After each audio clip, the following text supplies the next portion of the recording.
All right, this is the Perrysburg City Council of November 1st, 2022. Take a roll call, please. Mr. Fuller. Here. Mr. Coleman. Here. Ms. Materney. Here. Mr. McCarthy. Here. Mr. Smith. Here. Mr. Van Huzen. Here. Mr. Weber. Here. Please just join me if you're able and standing and saying the Pledge of Allegiance. I pledge allegiance to the flag of the United States of America, and to the republic for which it stands, one nation, under God, indivisible, with liberty and justice for all.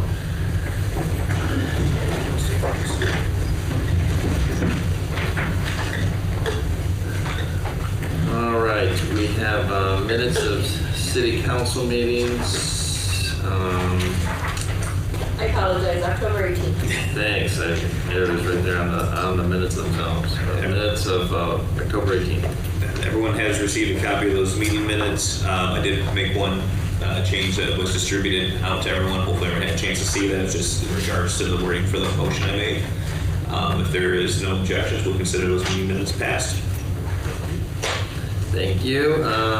We have no special reports today. Letters, communication, citizen concerns. If any residents have a concern, now's your chance.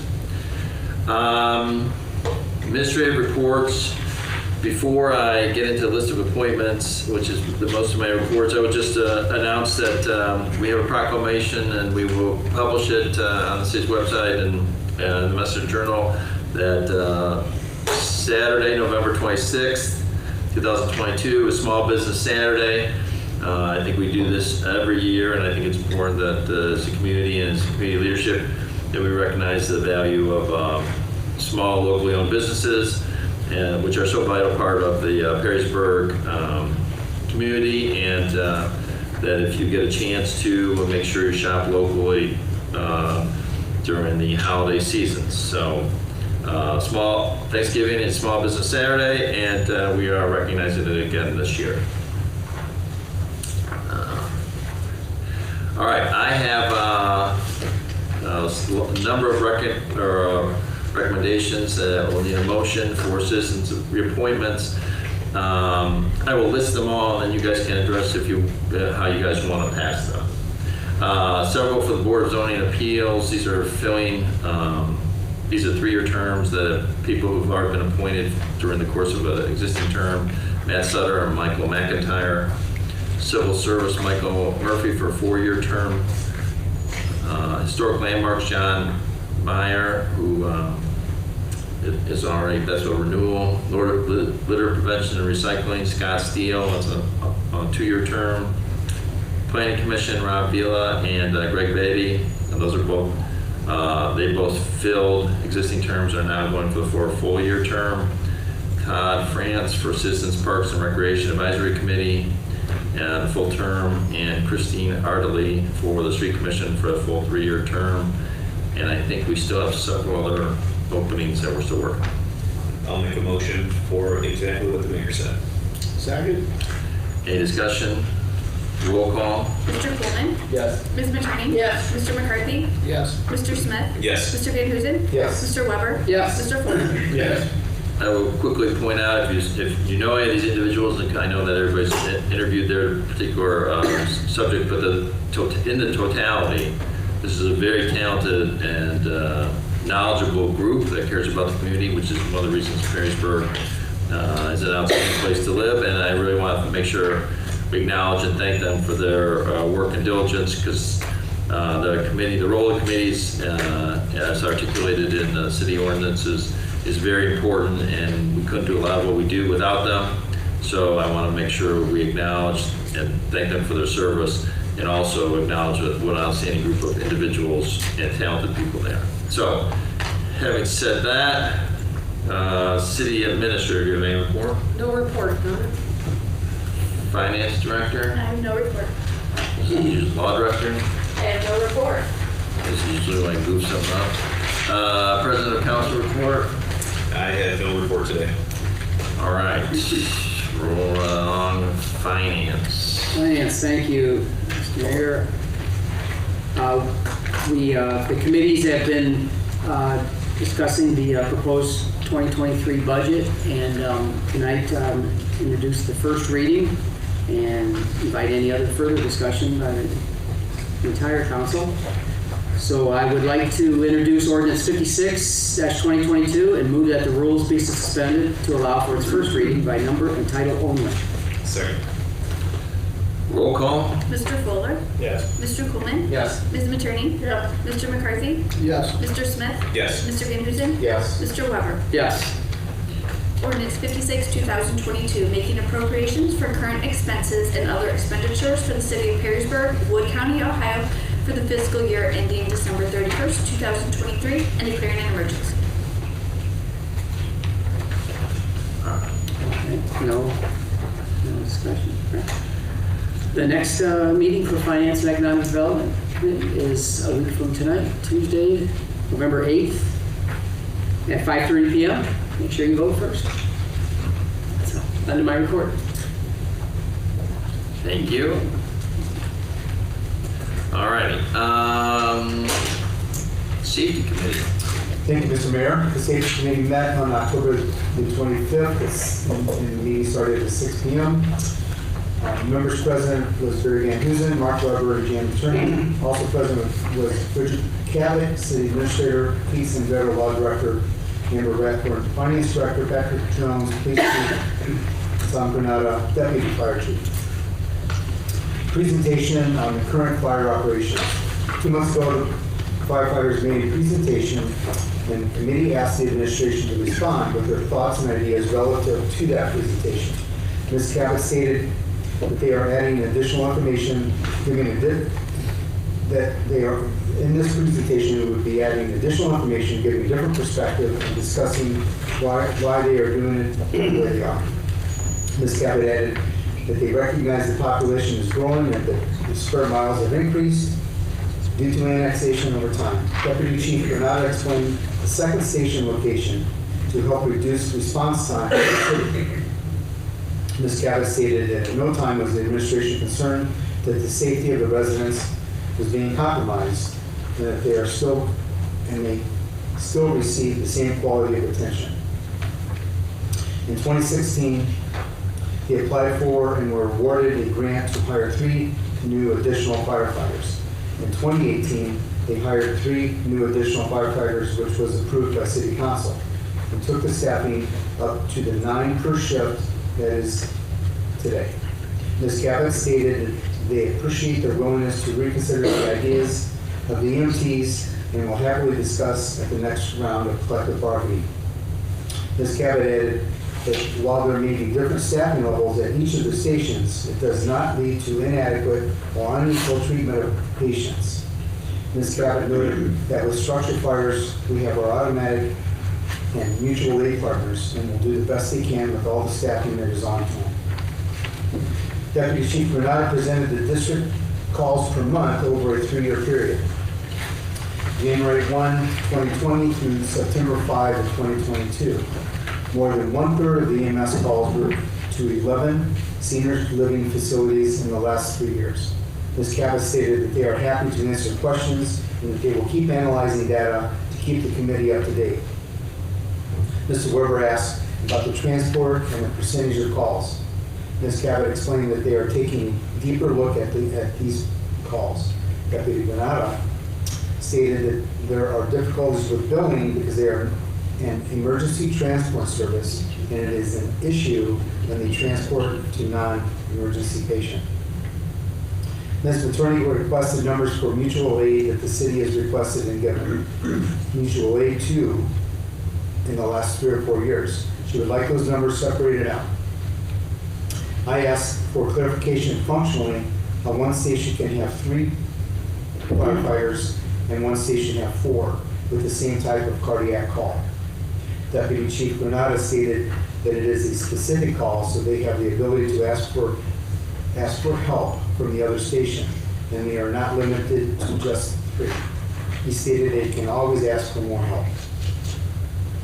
Mr. Weber asked if Deputy Chief Granata could come back next month to answer more questions. Ms. Cabot stated that he will be here next month already to discuss the 2023 budget. And I had stated that they are somewhat limited as city council members, and I appreciate being involved in both sides of the conversation. I also added that open and transparent communication, even when it is not necessarily what we want to hear, is always better. So discussion of the 2023 budget. Chief Jones stated that the account numbers are a little different this year, as some things have been combined or moved around. Chief Jones added that the schools have taken over the personnel costs for the crossing guards and the teachers for Safety Town. He noted that one thing added is the EMD software that will tie into the CAD system, which allows dispatchers to pass along medical calls over to the firefighters when they are responding to the calls. Chief Jones stated that they are planning to have 3 replacement cars, and unfortunately the vehicles they ordered earlier in the year, 6 of them were canceled by Ford. Mr. Weber asked about the increase in salaries and fringe benefits. Ms. Rathborn explained that the increase is for the union members and the benefits that are associated with that. Mr. Weber asked about the increase in supplies and materials. Chief Jones explained. Mr. Weber asked about the capital improvements. Ms. Cabot stated that the $1.4 million is not enough and was prior to understanding that it would only buy them for 5 years. So they're looking to do improvements holistically with what may happen with the new municipal building, which pertain to the second floor of the police station. Mr. Weber asked about the cost for the police officers' hours for security detail in the atrium because it has been asked a few times. Chief Jones stated that it is about 9 hours a day, and the safety and security of everyone is priceless to him.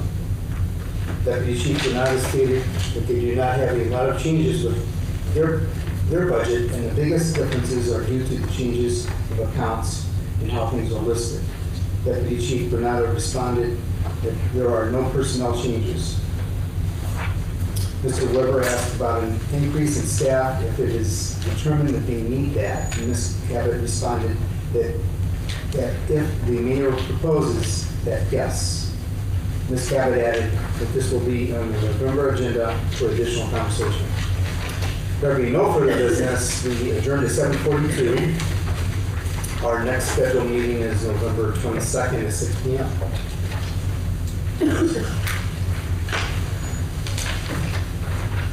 And that concludes my report, Mr. Mayor.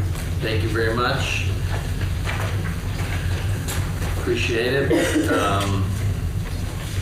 Recreation Committee.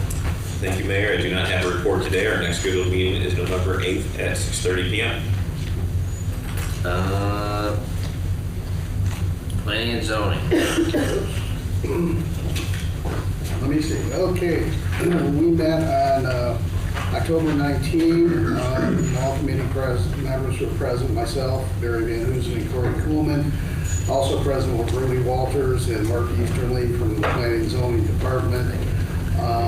Minutes were approved. There were no citizens' concerns.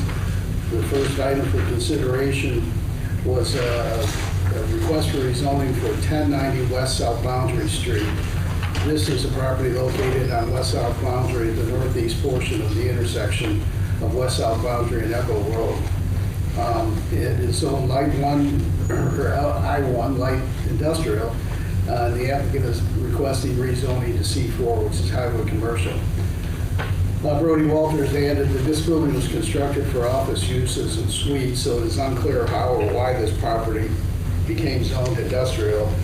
The current zoning would prevent any new office users from occupying the building and would classify those that are currently tenants as legal non-conforming. Brody Walters added there were no comments at the public hearing. Mr. Kuhlman asked if C3 is a dying breed, and Brody pretty well confirmed that, stating that we won't see any new construction being built to C3. With no objections, the rezoning was recommended unanimously for approval by council. We then talked about the Orleans Park master plan that I think we had the council presentation last meeting, maybe 2 meetings ago. And Brody Walters stated that they will, that is, the city administration will over the costing and potential phasing of the project as it is moving forward. Mr. Kuhlman had concerns about doing this at the same time as potentially 2 new buildings. And Mr. Walter stated that we will have a plan as money becomes available and appropriately bite out chunks. I question the emphasis on storage and growing facilities. Brody explained that it is growing focused, but that those buildings could very easily be adapted to public uses. And Mr. Walter added that they could very easily be community assets, which actually can be revenue generating. Mr. Van Hoosen asked if the city chose not to do a dog park, what would be the process to do that?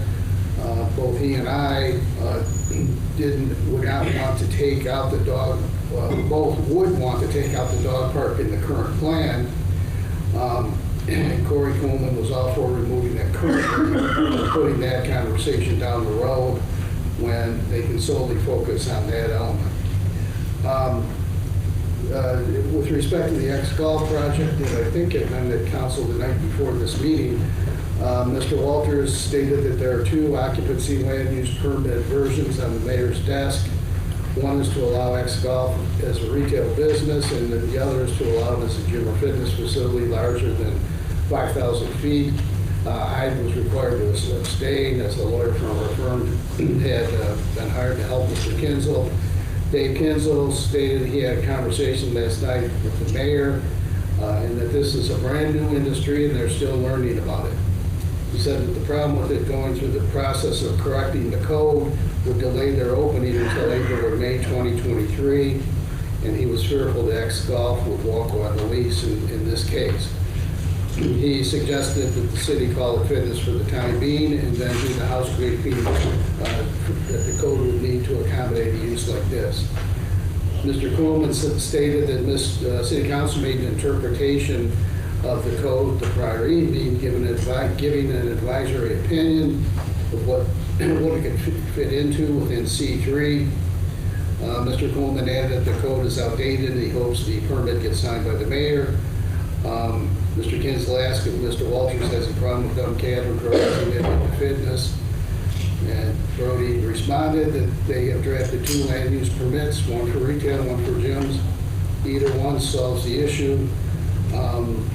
Dave Kinzel added it'd be wonderful in terms of payroll for the city to have this ex-golf project and good synergy for the shopping center. And I think that about summarizes that. We then moved on to multifamily zoning discussion, which we've had for a couple of months. And Brody Walters explained the Harbortown Master Plan and what they're planning to do with multifamily units there.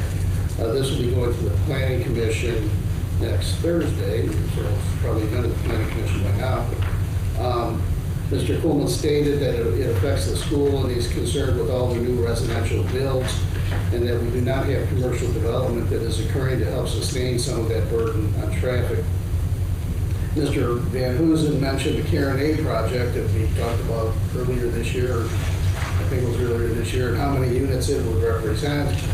And Brody Walters stated that they conveyed their intent with respect to how many units it would be, but they can't hold to that. Only the volume of things, meaning the size of the buildings and the footprint. Mr. Van Hoosen stated that a significant restaurant has looked at our area, but we do not have enough rooftops. Mr. Walters responded that some people are using outdated information and demographics. Mr. Kuhlman is concerned about real estate development and high interest rates when these types of projects are being built by syndicates. Mr. Van Hoosen noted that he reached out to the schools and shared that the class of 2023 in kindergarten were 305 students, and this class will be graduating with 437 students. And Mr. Van Hoosen stated that if we want commercial development, we need people here. Mr. Kuhlman noted that part of it is keeping the schools stable. And then the other business, Corey Kuhlman stated that with the ex-golf situation, it was a reminder that we need The zoning code looked at by a consultant, he suggested having a tool where city council can skip over the red tape because it'll end up in front of them anyways. Mr. Van Hoosen stated that Six Sigma came in to try and improve the zoning review process and that the timing with X-Golf was terrible. And Mr. Coolman added he is not looking to circumvent the system and that it may have to be a special meeting even. Mr. Easterly stated that the issue with that X-Golf is that Mr. Kinzel had known for quite a while and it was not any fault of X-Golf. Mr. Easterly would like to retain and attract businesses, and he said he sees the idea of city council moving past the publication process to put it right in the front of the planning commission as an acceptable alternative, in effect, to speed things up. Jim Hagan was present and asked about the status of the steel plant up for sale and the possibility of it being city parkland. I explained that the property had been purchased but not by the city. And Jim also questioned the Orleans Park plan and why we would make improvements when it's in a floodplain. I encouraged Jim to review the Orleans Park's master plan presentation because it addresses the floodplains issue. He also pointed out the city is lacking an enclosed shelter house that can be used year-round. And again, we know that the Orleans Park plan includes one. Finally, as a Street Tree Commission member, he noted again the rampant mulching problem, mostly on commercial properties and their street trees. And Corey mentioned that the night before we had passed an ordinance for the position of an urban forester.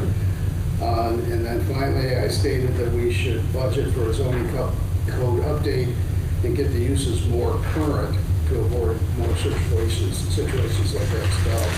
And we meet again tomorrow night at 5:30.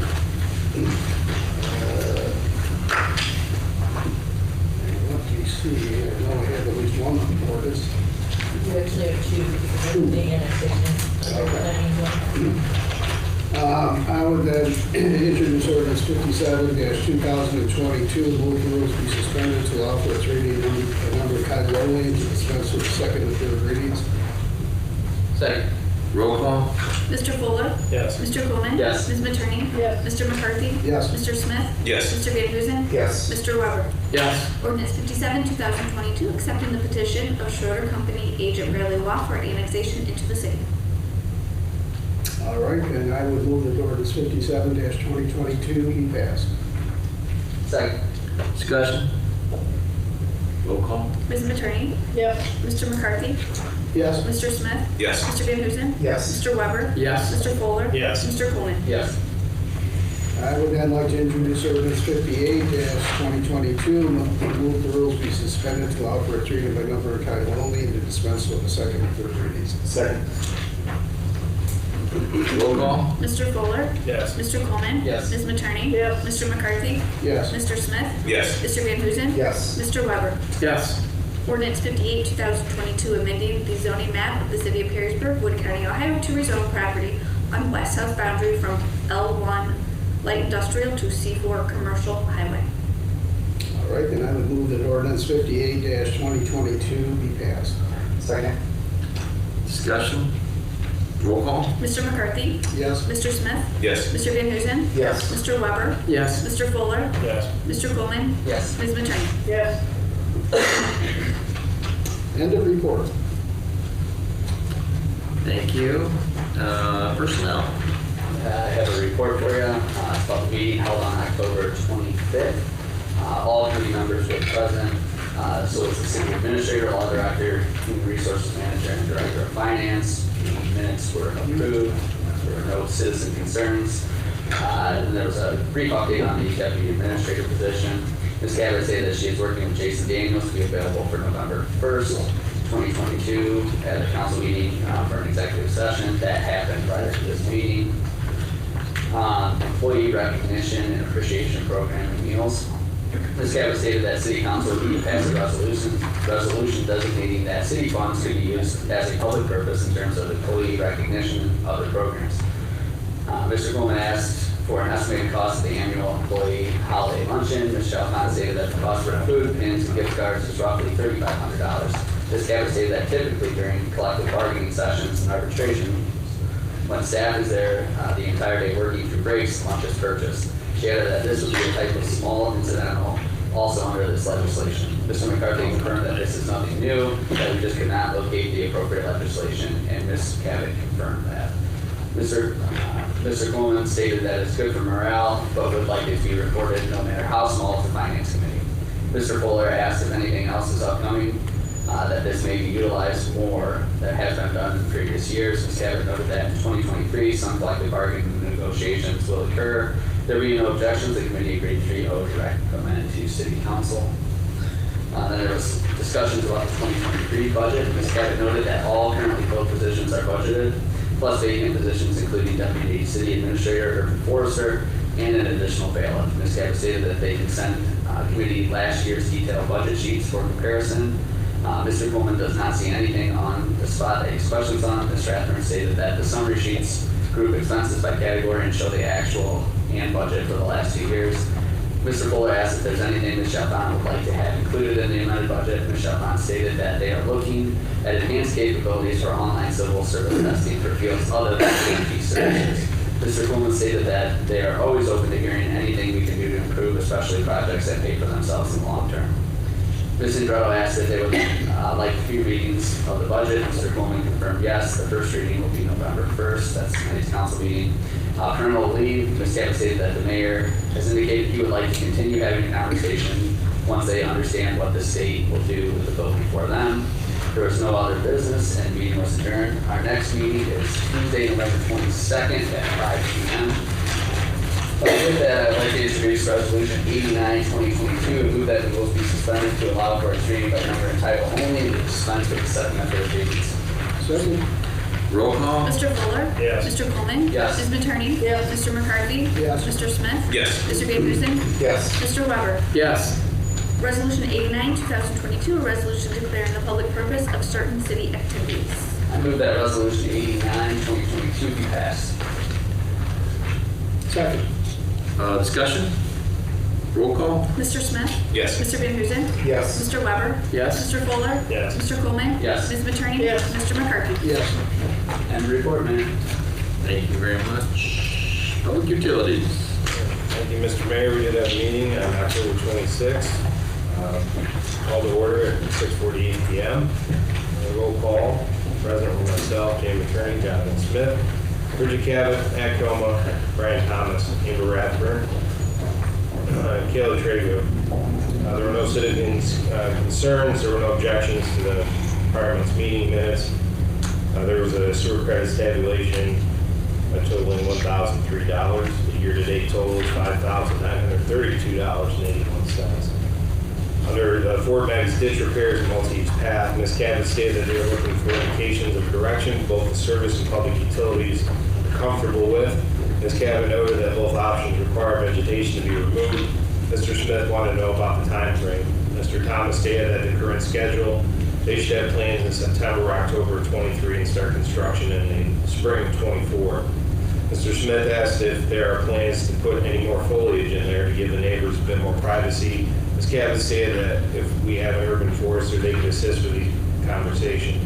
Mr. Thomas wanted both Service Committee and Public Utilities to be aware of this, since funding would come from both for this project. Mr. Smith asked about grant funding. Mr. Thomas stated that the issue is that would not be until the fiscal year 27 for a grant. Discussion on ditches and ditch maintenance. Ms. Cabot stated that anything labeled green is the city's jurisdiction. Yellow is Maumee Watershed Conservancy District. Purple is ODOT. Blue is Wood County Engineer. And red is private. Mr. Smith asked about the cemetery ditch and wanted clarification if it is not a problem for the cemetery police work they would like to do. Ms. Cabot added that they would give the cemetery a copy of their ditch maintenance guide. Mr. Coma stated that the amount of sediment, condition of the banks, and the amount of debris are affecting the flow lines. He added that with private property issues, it is not always possible to get them cleaned up as best we can. Mr. Smith asked how he can budget for something that is labeled as private. Mr. Coma stated that it is labeled as private because they do not know what exactly the ownership is that it belongs to currently. The committee members thank Mr. Coma and Ms. Materni. Is very glad that they did this and added that it is long overdue. The integrated long-term control plan, Mr. Coma stated that they had met with and hired Arcadis to conduct a long-term control plan and to address the stormwater issues with the integrated plan.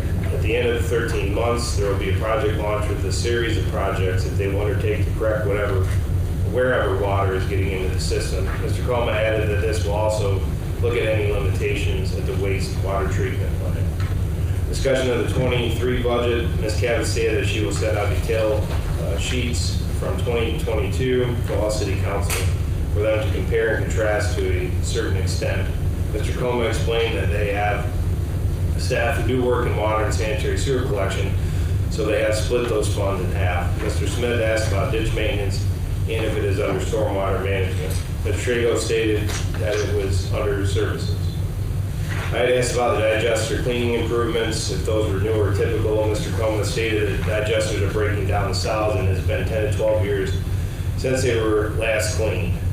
And I think he said they should be done every 4 to 5 years, so we're beyond that time frame. Ms. Cabot stated that they plan to have this on the agenda for the next Public Utilities Committee meeting. Ms. Materni stated that she is dismayed with delayed maintenance of the equipment because it is preventive maintenance, which saves money in the long run.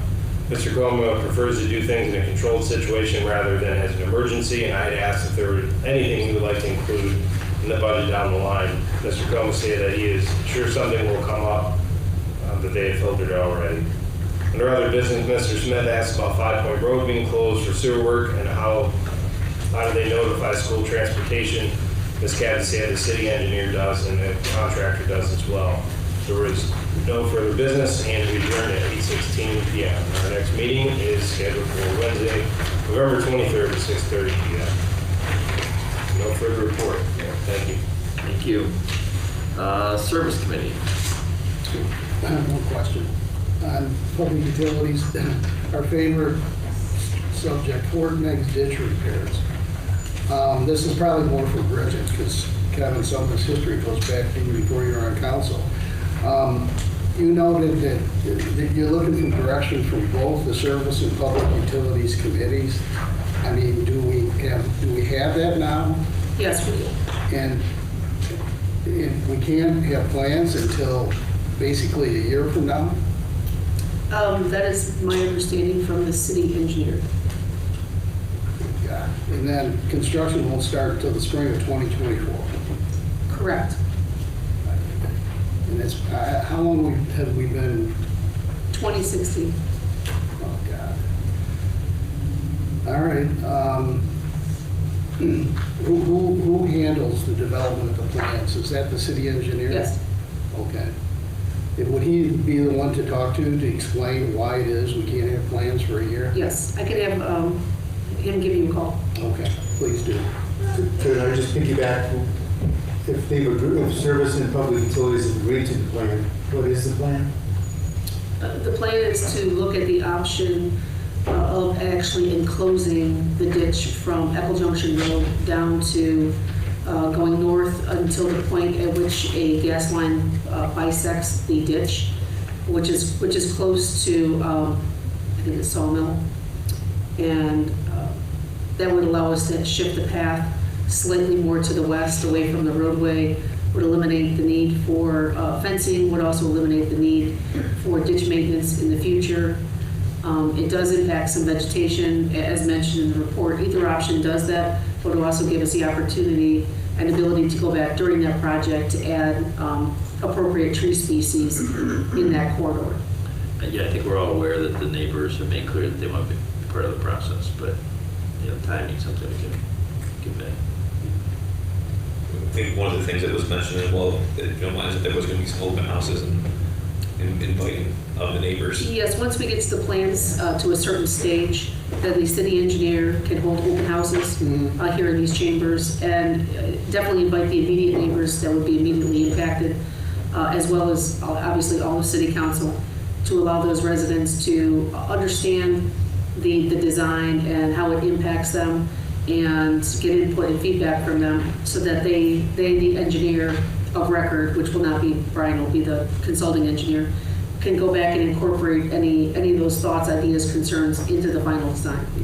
And I would suppose that process could be used also to explain to them the discussion you've already had about appropriate vegetation and what Correct. will be planted. Okay. Yes. I think it'd be really good to have that as part of that presentation, so they understand it's not going to be a sea of asphalt, that we're going to make some attempt to put some vegetation down there that may survive much better than what we have now. Yes, and I will have the city engineer give you a call, Okay, that'd be Councilman. great.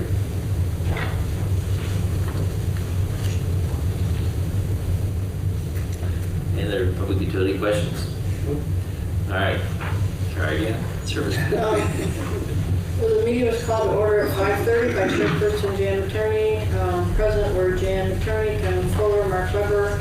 Also present were Bridget Cabot, Brian Thomas, Amber Rathburn, and Kayla Trago. Oh, I'm sorry if I butchered her name. Matt of 213 Louisiana. I'm not even going to do that. Skatinski. How do you say it? Skatinski. Skuzinski. Matt, just go with Matt. Matt of 213 Louisiana Avenue stated that he is here for guidance regarding lighting up the trees in downtown Perrysburg for the holidays. He has received a quote for $10,975. If he gets approved to do this, he will raise enough money to have this done. Mr. Matt needs to know quickly so that the lights can be ordered so there's a time constraint.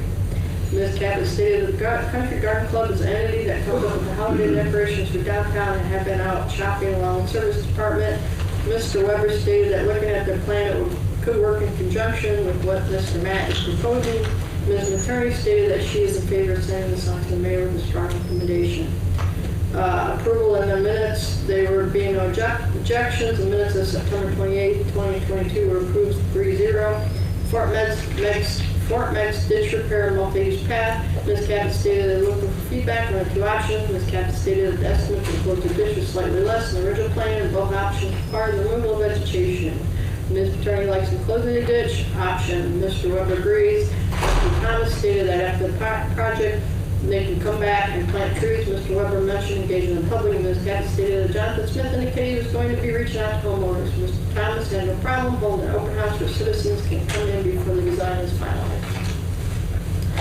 Ms. Materney stated that we'll add stabilization of the road. Mr. Weber added that it will eliminate future ditch cleaning and maintenance or replacement of fence. Mr. Fuller stated that there are a lot of major projects and would like to see a priority list. Ms. Cabot stated that if we do not do something, we lose the road. Ms. Cabot stated that this project will be cash funded, not debt funded, to answer Mr. Fuller's concern on funding the project. Ms. Rathburn stated that there is $480,000 in the general fund budgeted for this project with $975,000 in the sewer fund budget. And Mr. Fuller supports in closing the ditch. Update on Starbuck River Place Plaza accident rate. Ms. Attorney wanted to review the accident rate, how it compares on average to other high volume intersections. Ms. Cabot stated that Chief Jones had pulled information from January 2021 to June 2022 with 22 total crashes at the intersection, but only 3 related to BP Starbucks. Ms. Cabot stated that we'll follow up with him about it, how it compares on average to other intersections. Demo of 2 city-owned properties on West Indiana Avenue. Ms. Cabot stated this was mistakenly placed on the agenda. They have received quotes from 2 bidders, with the lowest being $25,000, so no legislation is needed, but wanted to make the committee aware. Ms. Cabot stated the service will go through and anything deemed of value will be placed on their auction site. Amend Toledo Edison agreement for Richardson Road multi-use path lighting. Stated that they had a quote in from First Energy Toledo Edison, and once they got the plans back, they saw that the lighting would light up the backyards on the south side of the path. Instead of having 8 lights on poles, there would be 15 lights at every other pole. They're using ARPA funds and just shy of what they budgeted. There being no objections, committee agreed 3-0 to send this to council. Ms. Cabot stated that she will send out the 2020 data sheets for comparison, with comparing finance and updating the charts of account. Ms. Rathburn added that this was the election year. Mr. Fuller asked about bringing glass back to his cyclables and totes. Ms. Cabot stated they are not looking to put glass back into their stream because of the contamination rate. She added that, I was pleasantly surprised with my glasses being recycled. Mr. Weber had some questions about resurfacing and sidewalk repairs. Ms. Cabot stated that it is in the capital budget, not this budget. Mr. Weber noted that Third Street between Locust and Hickory is bad. Mr. Thomas stated they will be replacing sewer line through there, so he did not want to pave the road. Other business. Ms. Materi wants to revisit the recycling program and see the breakdown of the numbers. Ms. Materi suggested maybe scaling it back and has sent council members a link to an article. Mr. Weber asked if someone else had taken over since Judy Hagan retired. Ms. Cabot stated the refuse crew is handling recycling. There being no further business, the meeting was adjourned at 6:41 p.m. I have to bring before you resolution, I'd like to introduce resolution 90-2022 and move that the rules be suspended, allow for its reading by number and title only, and dispense with second, third reading. Second. Roll call. Mr. Fuller. Yes. Mr. Coleman. Yes. Ms. Materney. Yes. Mr. McCarthy. Yes. Mr. Smith. Yes. Mr. Van Huzen. Yes. Mr. Weber. Yes. Resolution 90, 2022, a resolution amending Resolution 57, 2022, and authorizing change order number 1 to the agreement in the amount not to exceed $44,050.25 for a change to the lighting plan along Roachton Road and declaring an emergency. I move that resolution 90-20, did I? No, you're good. Okay, not 90-2022, be that passed as an emergency measure. Second. Discussion? Yeah, just real quick. I just want to make sure I'm reading that it's been determined there's not going to be a disturbance along that, because I think the minutes in the legislative summary kind of I think the conflict. wattage is going to be lower. It's going to be more poles, Okay. a lower wattage, Lower, and yeah. and Okay, so and actually No. physically lower. Right. Okay. Yeah, because I because saw something that said it was going to light up the backyard. And they're aiming them, correct? Right. Yeah. Perfect. Okay, any other discussion? Yeah, it was a little clear. Roll call. Mr. Van Huzen. Yes. Mr. Weber. Yes. Mr. Fuller. Yes. Mr. Coleman. Yes. Ms. Materney. Yes. Mr. McCarthy. Yes. Mr. Smith. Yes. I have resolution 82-2022, I'd like to table it if possible to the next council meeting. Second. Do we need to? We don't think we need to. No. That's all right. All right. It's third. Yeah. Council doesn't object to amending the table? Yep. Thank you. Yeah, I don't think we need one. Oh, where's my next meeting? My next meeting is right before utilities at 5:30. Oh, what day is that? All right, very good. Any other business come to a council? Motion to adjourn? Oh, Nope. tell everybody to go out and vote. Nope. Since we're not Do we know that everybody go out and vote? Well, the first council meeting that I don't think we've ever I had. know. Meeting is adjourned.